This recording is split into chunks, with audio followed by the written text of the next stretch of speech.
وَاسْتَقْبِلُوا أَمْوَاجَ الْبَلَاءِ بِالدُّعَاءِ وَالتَّضَرُّعِ، جب مصیبتوں اور اذیتوں کے طوفان تمہاری طرف منہ کھولے ہوئے آئیں تو اس وقت اللہ سے آہوزاری کرو، اللہ کے حضور دعا کرو، التجا کرو اور اللہ سے مدد مانگو۔ وہ بلاؤں کے رخ کو موڑ دے گا، وہ مصیبتوں کے رخ کو پلٹ دے گا تمہاری جانب۔ لیکن جب تم یہ مزاج نہیں رکھو گے تو مصیبتوں پر مصیبتیں آتی رہیں گی۔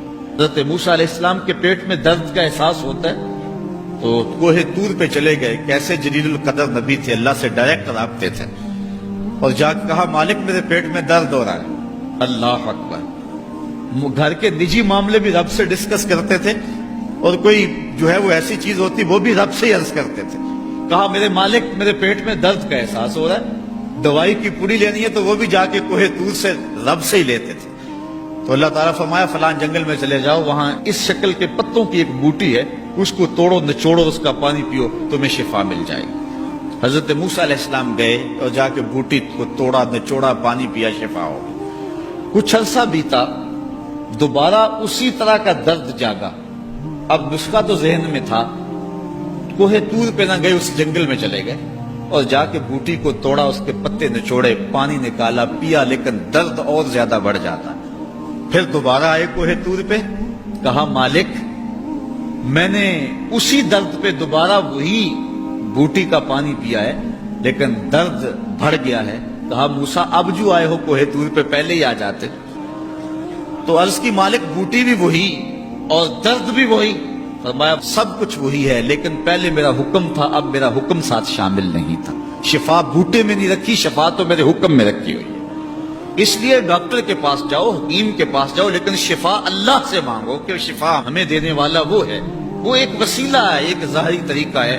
حضور علیہ الصلوۃ والسلام، اللہ اکبر، کیا خوبصورت ارشاد فرما رہے، حسنوا اموالکم بالزکات، اپنے اموال کو زکات سے پاک کرو، وداووا مرضاکم بالصدقہ، اور اپنے مریضوں کا علاج صدقے سے کرو۔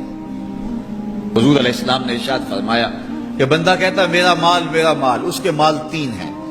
ایک مال وہ جو اس نے کھایا اور ضائع کر دیا، دوسرا اس کا مال وہ ہے جو اس نے پہنا اور پرانا کر دیا، اور تیسرا اس کا مال وہ ہے جو اس نے آگے بھیج دیا۔ فرمایا باقی اس کے وارثوں کا ہے، اس کا نہیں ہے۔ اس لیے ہم راہ خدا میں خرچ کرنے کا مزاج بنائیں، اس سے مال گھٹتا نہیں ہے، اس سے مال بڑھتا ہے۔ بلکہ جب راہ خدا کے اندر ہم خرچ کرتے ہیں تو ہمارا جو دوسرا مال ہے وہ بھی پاک ہو جاتا ہے۔ اللہ کے محبوب کا ایک فرمان سنیے جس کو حضرت حسن بصری رضی اللہ تعالیٰ عنہ بیان کرتے ہیں، حسنوا اموالکم بالزکات وداووا مرضاکم بالصدقہ واستقبلوا امواج البلاء بالدعاء والتضرع۔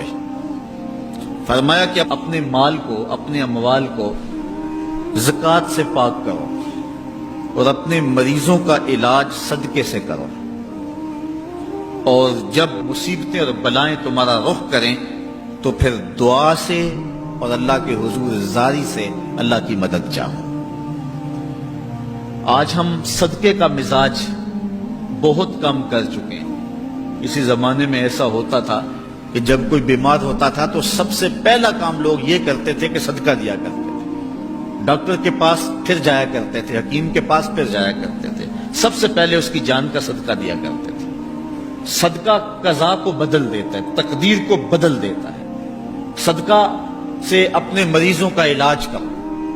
اصل ڈاکٹر کے پاس جانا، علاج کروانا سنت ہے، اس کی ممانعت نہیں ہے، لیکن یہ بات ہمیشہ ذہن میں رکھیے گا کہ ڈاکٹر کے پاس دوا ہے، شفا نہیں ہے، شفا اللہ کے دستے کرم میں ہے۔